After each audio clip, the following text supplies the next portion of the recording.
shadow's body. placed Chloe's power strangely reveals the in the center truth of the and space. forces the darkness out. It does not feel like just a Leon, room. now seeing It it all feels like a secret. clearly, finally Leon understands wonders why if none of this this could felt be the right hidden before, truth the Queen and once why he mentioned. could not sense the The danger. setup makes it The clear that reason the something Queen's is being energy kept felt out of different sight. all makes sense Leon now. steps forward, It is deciding not they simple can check for seduction. themselves. It is an authority, And when they enter a the room, power they so all see a strong it figure can lying create on an the entire bed. world on its own. A woman is resting Afterwards, there, quiet and still, Leon is yet finally incredibly aware of what beautiful. they are truly facing, And the silence because turns this is heavy no as ordinary they trick. realize this It is is a no ordinary crafted world discovery. built by corrupted Her beauty power, is unreal, and almost Leon must otherworldly. break free from it to find And the the air truth around her beneath. carries a The strange, Queen lies dark quietly energy. surrounded by For a strange moment, a few magic. soldiers stare Someone too long, nearby caught whispers not in to the pull of disturb her and presence. says she must be And protected Leon along notices with this the and quickly seal that warns them holds to everything resist. together. Suddenly, a soldier yells that more Death Knights are coming from behind and the danger is growing. Afterwards, Leon notices something strange about one of the Death Knights. Unlike the others, this one does not feel wild or filled with anger. It seems calm, not fully corrupted, and that makes Leon realize something important. The dream they are trapped in probably began with the Queen, and if he goes to her, the dream might break on its own. Leon warns Ricardo that stepping forward now means fighting alone and could go against a knight's honor. But Ricardo admits he left that kind of honor behind a long time ago. As enemies start surrounding Leon from both sides, Leon does not back down. Instead, he gets ready to fight, confident that even if he is attacked from both directions, he will not be stopped. Leon observes the strength of the undead knight before him, surprised that despite becoming undead, the knight still holds considerable power. The knight, with distorted honor and pride, speaks of the Queen and how Leon's single blow had already defeated their royal bodyguards. After that, Leon urges him to wake from this dream and warns him that if he does not, he will remain trapped in this fantasy for eternity.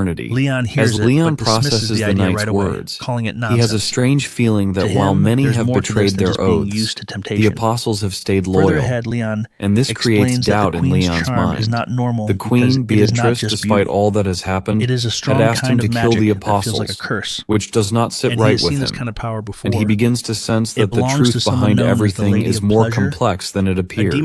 Leon pieces together the puzzle, and it becomes clear that the Queen is not a villain after all. Ricardo's dead knight speaks up and reveals the truth that the Queen made a deal with a demon. The knight explains that the Queen, despite her bravery, was forced into this pact, and she agreed to harbor the essence of corruption and relive the kingdom's collapse for 100 years. But in exchange, the demon promised to spare her and her people as long as they were not corrupted by its power. The kingdom was already on the edge of destruction, and the Queen, Beatrice, had no choice but to accept. Even though she knew it was a trap set by the demon, she had no other option but to make the deal, hoping to save her people from an even worse fate. The Queen, Beatrice, 5 years into her pact with the demon, begins to feel both the power and the heavy burden of her decision. At first, Beatrice feels strangely refreshed by the deal, but soon she starts to see the horrific consequences as the corruption begins to spread, causing more people to lose their minds and turn violent. They also become obsessed with the twisted pleasures the demon offers. During the day, Beatrice watches helplessly as demons kill her people, and at night, the corrupted ones whisper to her, feeding her guilt and despair. After all of this, Beatrice starts to wonder if she made the right choice, feeling the crushing weight of her actions. In the beginning, the deal had seemed manageable, but she soon realizes the true nature of the demon's trap. The demon's power is tricky and full of lies, and there is no way out of the agreement. If anyone tries to escape the deal by committing suicide, they are doomed to become lost spirits in the afterlife. Even worse, once the deal ends, everyone will fall completely under the demon's control. As the years pass, the Queen begins to go mad, watching her kingdom fall apart and feeling the corrupting influence growing stronger inside her. After 50 years, her loyal knight can no longer resist the temptation, giving in to his desires and entering the Queen's bed. This marks a turning point as the corruption takes over even the most faithful of her followers. After that, General Ricardo realizes that no one can resist the seductive power of the deal, and everyone is now trapped in the corruption. Ricardo feels the weight of the situation and comes to a painful decision. To protect the Queen and save her from further suffering, they must end their lives. Even though committing suicide would mean breaking the contract and becoming lost spirits, wandering the netherworld forever, Ricardo believes it is the only way to protect her. Additionally, General Ricardo knows that by going against the deal with the demon, they will become servants of corruption at the end of the 100 years. Yet, despite the inevitable consequences, General Ricardo and his comrades choose to remain loyal to Queen Beatrice, willing to sacrifice everything, even their own souls, to ensure her safety and protect her from the dark forces controlling their fate. Long ago, the Queen's most loyal knights, Beatrice and General Ricardo, made a painful choice. They ended their own lives and turned into Death Knights to resist the Queen's demonic temptation. In doing so, they became immune to the curse and steals her away to protect her. Since that day, 80 years have passed, and all they could manage was to keep her asleep for just half a day at a time. Their loyalty ran so deep that Leon now understands why the Queen once asked him to end their lives, and it wasn't out of hate, but mercy. Flo reaches out to Leon and asks if he can feel the rising darkness. Leon senses the heavy energy around him and realizes the demons are awakening, preparing himself for the battle ahead. With urgency, Leon calls upon his soldiers and commands the warriors of the Lionheart to awaken. Moments later, Leon's soldiers slowly wake up as his voice calls them. They've been asleep for a long time, but now it's time to fight again. One by one, they stand up, ready to do their duty. Suddenly, a strange and scary voice echoes through the air, signaling the arrival of the demon. He looks calm and confident, like he's been waiting for this moment and wants to finish what he started. At the same time, a soldier runs in, screaming that the demons have broken into the castle, and there are so many demons, too many to count, and they feel like they are everywhere. The commanders quickly give orders to raise their shields and get into position. The knights are scared, but they prepare to fight. The knights are scared, but they trust Leon because Leon told them to hold their ground, and he would handle the rest. The battle begins, and the demons are strange. They laugh while fighting and use a weird power that turns pain into something they enjoy. It's creepy and confusing, but they keep attacking without stopping. Even though things are scary, the knights stay strong because they remember why they're here. They're fighting to protect their home and believe that Leon will lead them to victory. As the battle grows more intense, Leon calls out for Stallion, his trusted companion. The soldiers are struggling because of the number of enemies swarming the castle grounds. Their shields are up, but even that doesn't feel like enough. Still, they hold on to hope, trusting that if they can endure just a little longer, Leon will turn the tide. One soldier looks around in panic, searching for their king, but Leon isn't visible, and doubt starts to creep in.